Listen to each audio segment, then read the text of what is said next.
Alright, I'm trying to do it. Right, shut up now. Bailey's sneezing. I'm trying to film a video.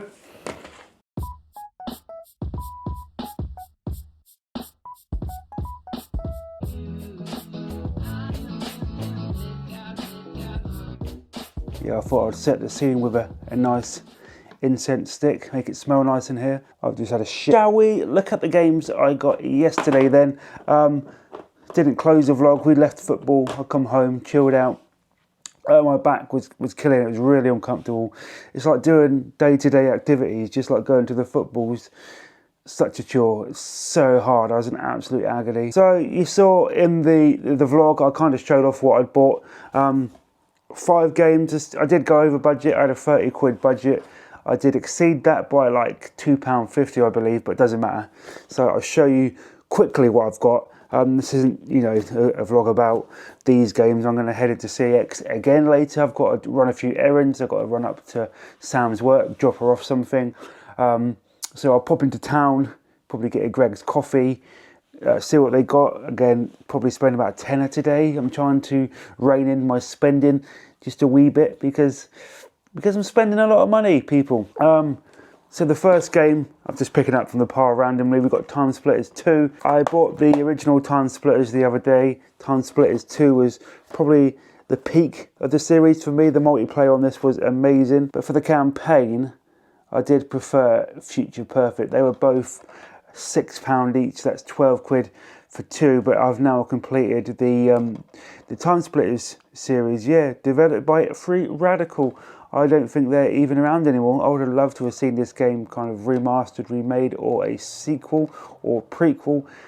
No, I don't think we're ever going to see a Time Splitters game again, unfortunately. Yeah, so that's 2 Time Splitters games, £12. I've completely forgot about this. I thought I had all the Bond games on the PS2, but no, I didn't have Agent Under Fire. I don't think, unless I've bought a double. I haven't been through and checked. I saw this for 2 quid, and I was like, I'm not sure I've got that. £2 for Agent Under Fire. I believe this was the first of the Bond games on the system. I love the back. You wouldn't get away with this in 2025. Some of the stuff on the back, like encounter stunning Bond girls. You would never get that, right? You would never get that now. The country is too woke. You can't say that. Now this one I'd never heard of. £2.50 Dirt Track Devils. I will do a Let's Play video of this. It looks like just an off-road racing game with dirt buggies. Obviously going across deserts and stuff like that. What we got off-road. Oh, it's got a Gymkhana mode. I hate Gymkhana. I should have read that before I got it, but only £2.50. I basically bought it because I like the artwork on the front. I really like the case. Plus, I'd never played it before or even heard of it. So for £2.50, I think it is worth a risk. It's complete as well. Actually, the receipt's in there. I'll show you that in a minute. Yeah, complete manual disc, £2.50. I'll give it a whirl. The Metal Gear Solid franchise needs no introduction. This is Snake Eater, Metal Gear Solid 3. Probably the peak for me in the series. Really good game, that. And for £8, I've seen it a couple of times. I wasn't sure, but I was like, yep, I'm picking it up now. 8 quid, absolute bargain. Great game, really good game. The original on the PS1 still holds a special place in my heart. I love that game. But no, I'm a big fan of the series. That's my CEX in Southampton. I mean, I could have been in there hours. Bailey was getting pissed off with me. I could have been in there hours. The PS2 section was fairly big. Disappointed with the PS3 selection, small. They had like 6 GameCube games, unless they had them behind glass. I suppose that they're rare. Any kind of Nintendo game now holds its value. So we spent £24.50, so £4.50 over budget. £24.50, people. It's like I'm smoking these fat doobs, doesn't it? So yeah. Not a bad little haul. Also, I ordered an eBay game, a game I've been trying to find for ages. Snake, what happened? Snake. So that's on its way to me. I love that game. I still want Fight for New York, but it's just too expensive. But what I will do is I will do a let's play of Fight for New York.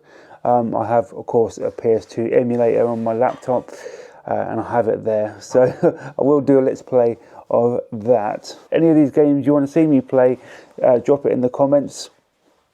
The let's play videos do dreadful though, to be fair, like low 100 views, but I enjoy doing them. I want to say a massive welcome as well to some of the new subscribers. We've been gaining quite a lot lately. Obviously, new content around gaming brings in new subscribers. So thank you and welcome to all you new subscribers. I hope you like it here. We don't only do games. We do a massive selection of content, including fairs, vlogs, days out. It's just my life, really, and what I get up to. So that's my haul for yesterday. Today I'm going to pop in and see what they got, see if they got anything new. I'm only aiming to spend about 10 quid today, maybe 12. I've priced up a few games, so I might have to go over budget again. And that is literally going to be me for a while then. I need to kind of slow down on the spending because it's getting bloody ridiculous, cheaper to do fairs. So yeah, go check out my Black Let's Play. I'm probably going to do a Spec Ops The Line one later today. Love that game. I've got it on PC. It's really well optimized actually, and the graphics are way better on PC. It runs great, so I'm probably going to play through that. I'm just waiting for Amazon to drop off my new Xbox controller. I ordered a brand new Xbox controller for PC because somebody broke theirs and stole mine. Cameron, where's my Xbox controller? Cameron's got it. He broke his in a rage, so he stole mine. But it means I get to buy a brand spanking new one. So thanks, Cameron. It's annoying because CEX doesn't open to 11 on a Sunday. I mean, I'm up and ready to go. I got up at like 7 and I got dressed. I'm like, right, I want to go to CEX. I can't, it's not open. But I don't want to be that guy who's hanging around waiting for it to open.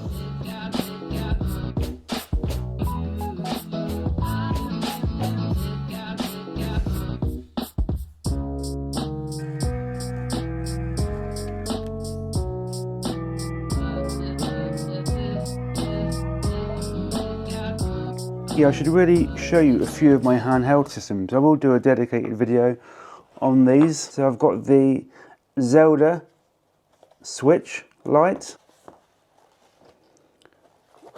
and a Zelda case, standard grey Switch light. I have the Sabinetek, the single analog stick, has like thousands and thousands of games on this. It's a nice system, but I got the newer one. My Sabinetek little case.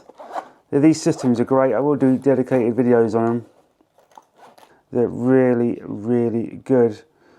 Just for on the go kind of retro gaming. I find they're better for like SNES, NES, Game Boy, Mega Drive, stuff like that. The 2D games run so well on these. I mean, you've got N64, Game Boy Color, Game Boy Advance, loads of different consoles, Neo Geo, the PlayStation, and I do have a plethora of games as well. So, and of course, my favourite handheld of all time is the PlayStation Portable, or the PSP. Yes, the PSP. Absolute classic. I remember when I first got one of these and they first come out, a friend of mine got it from China for me. I had it imported, so I had this before anyone else in the UK. An amazing system back in its day. But mine, of course, has a a memory card with lots and lots and lots of games on it. So easy to kind of mod this system. Some really top-notch games on it, you can see. Also have some PS1 games installed. I have hundreds of games on here. Family Guy. It's a really good system for on the go. It's got a lovely wide screen. Got Need for Speed on here. A lot of racing games. That's what I really liked about this system. I've even got Def Jam Fight for New York on it. Third Birthday, which is a classic. I will do a full video in depth video on what games I've got on this system. But yeah, the PlayStation Portable, really ahead of its time.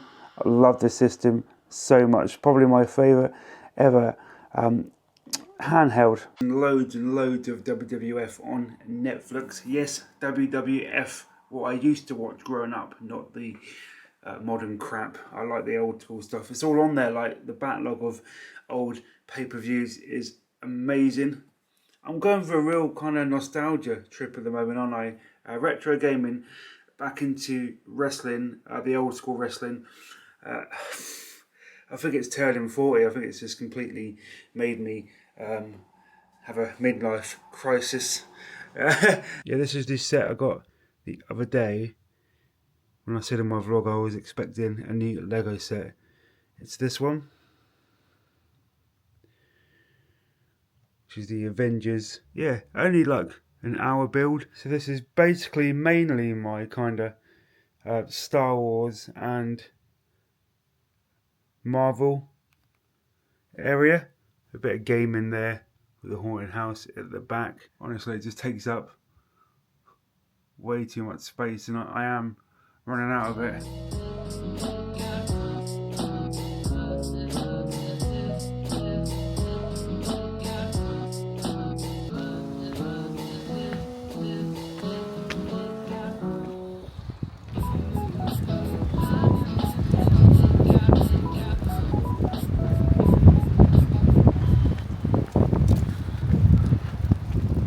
Blowing a hoolie. Bloody hell. Yeah, bloody hell, it is blowing a hoolie out here. And it's going to rain as well, I think. Perfect time to be walking. Oh my God. What a horrible day. Yeah, just going out on my walk, getting some exercise in. Horrible weather. Proper kind of miserable January weather, this. So yeah, we're going to go to CEX today. I've not actually looked online. Sometimes it's nice to go in with a bit of a surprise. Have a look. You know, you might see something there that's you didn't know was there. So it's like a shock. Last time I went, they were running extremely low on stock. But we'll see. We'll go in. We'll pick up £10 worth of games. And that'll be it for a few weeks because Sam's going to kill me.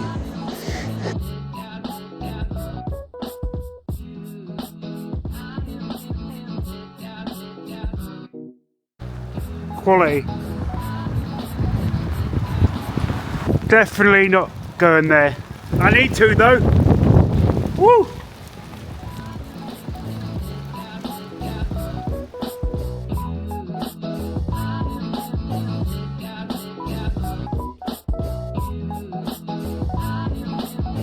My hair just got back. Got caught in an absolute downpour. Hang on, just turn my headphones off. I couldn't film anything because I didn't want the camera to break. So I went to Cafe Neewer, had a chai latte and a cake, sat in there to get out of the weather basically. Then I went to CEX, picked up a few games. Went to Greg's, got some food. Got recognised in there by a fan of the channel. Can't remember her name, but yeah, she was lovely. Thanks so much for saying hello. So random, but I love it when people like stop me in the street and say hello. It's random, but so yeah, that's it really. I'll kind of get dry and show you what games I picked up. Only 3 today. Spent £10, so not too bad. But I did find the game I've been after. I'm just soaked. My Xbox controller's not here yet. I really want to start playing my game, but I'll need my controller to play it. My hair is wild. This is not my cat, by the way. You are not my cat. But you're welcome to stay here out of the rain. I told you not to make a noise when recording. What noise did I make? You slammed your plate down. If I slammed it down, I think it would have broke. Right, I'm trying to do it. Right, shut up now. Bailey's sneezing. I'm trying to film a video. Right, guys, welcome back. I'm still a little bit wet. I went to town, went to CEX, didn't film anything because it was pissing down. Literally, I didn't want to get my camera out because it would have broke. It's not waterproof. I popped into Cafe Neuro, had a, what did I have? Caramel shortbread and a chai latte. Very, very nice indeed. So I sat in there for half hour. Then I popped to CEX and picked up 3 games. I had a £10 budget today, so I picked up 3 games. And one of the games was a game I've tried to pick up in previous visits, but I've never seen it. Someone did point out I should have just asked if it was showing online, but I didn't. And that is Crazy Taxi. Yeah, this is a tremendous game. Roxy's in here. Not even our cat. Oh my god, I heard something jump. Just sat on the sofa having a nap. Yeah, Crazy Taxi. This game was £5. Really good game, a Sega classic. I think the best version was probably on the Dreamcast. I think that's where I first had it. On a recent video I spoke about the Simpsons Road Rage. Basically that is a clone of this. This is where you drive around, pick up people in your taxi and you need to get them to their destination as quick as possible. Ridiculously fun. The music on here is amazing. I think it's licensed music from like The Offspring, stuff like that. So the soundtrack is fantastic. The gameplay is fun. The graphics are good. Nice, simple game. A lot of fun to be had here. And for £5, it's an absolute bargain. But that is half my budget. So I picked up Call of Juarez. Call of Juarez. Is that how you say it? Juarez. Call of Juarez, Bound in Blood. So this is like a Western shooter. I bought it on Steam. I've never played it on Steam, so I thought I would get it on PlayStation so I could get the trophies. A really funny side note is when I opened it to look at everything, it still had the original receipt in there from Game. That is a blast to the past. 2009, somebody paid £40 for this game. £40. It's funny because the game in Winchester High Street is no longer there. It's not been there for many years. So, yeah, £40 game back in 2009. Now £1.50. Crazy Taxi. Crazy Taxi is amazing. So yeah, Call of Juarez, just a first-person shooter theme to the Wild Wild West. I think it was the last game to use the Colin McRae name. I think they just went to Dirt after that, so you got Dirt 3, Dirt Showdown. So I think this was the last game to use the actual Colin McRae name, and this is the best in the series by far. No kind of, I don't think it's got the Gymkhana added to it. I think it is just basically Rallycross, X Games, stuff like that. Proper kind of old school rally driving, but a really good kind of UI system. You're in like a trailer. You can get like things to hang from your mirror in the car. Loads of customizable options on this game. A real solid racer. Codemasters are the absolute daddy of racing games, aren't they? The original Colin McRae on the PS1, still to this day, probably like top 10 racing game. Even though it's old, it's still an amazing game. But I would say this is top 5. It is a tremendous racing game. Solid, fun, really good. All with the manuals as well. All games have come with the manuals. There's Libby there. Say hello.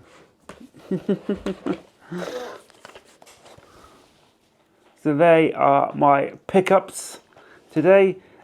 I did say I need to slow down on the spending, so that's going to be it for a while now. So we're going to concentrate on a few Let's Play videos. Very happy with that. £10. I was actually talking to the guy in there and he was like, he said, oh, it's nice to see people still buying retro games. And I said, to be honest, I prefer them because I begrudge paying 70 quid for a new release and then you've got to buy season passes, DLC. I said, like 10 quid, I've got 3 quality games there.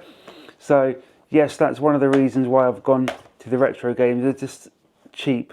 So many hours of gameplay for very little cost. I'm old. I don't like paying top dollar for games. And the new games, to be honest, they just don't make games like this anymore. They don't. They're all games now are designed to take your money. They're all games just want money, money, money. These games, like you bought them once and then all the content was on the disc perfect. And you actually own them. With digital games now, you don't own them. You own the right to play them, but they can take that away at any time, I believe. So yeah, these I physically own them all. I can pop them into the machine and play them whenever I like.